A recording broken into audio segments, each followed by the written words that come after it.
The term personality is part of everyday speech. For example, I heard somebody say the other day that Jay isn't the best looking guy, but hey, he has a nice personality. When they made that statement, they probably used the term to denote the manner in which Jay acts across a variety of situations.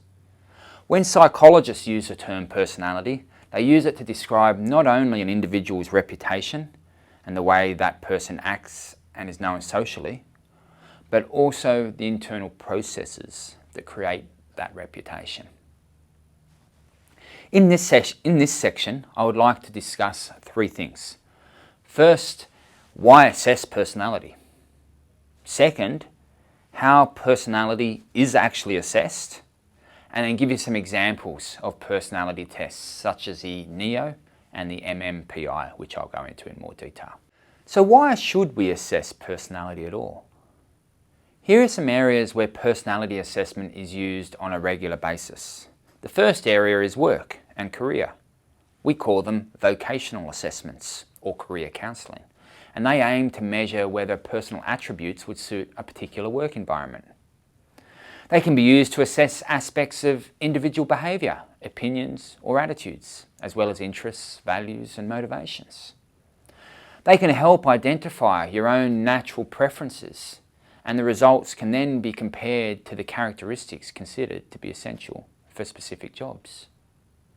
Similarly, in human resources, personality assessments are used for recruitment and selection, whereby psychologists match personality to work environments. I've also used them in teams to improve team performance by identifying how team members interact. Another major area is in military and police services, where personality tests are used to screen out unsuitable people and also to identify leadership potential. Personality assessment is used in the clinical setting. For example, there are things called personality disorders. Unfortunately, personality disorders is a chronic disturbance in one's relations with oneself, with others, and with the environment that results in distress or failure to fulfill social roles and obligations.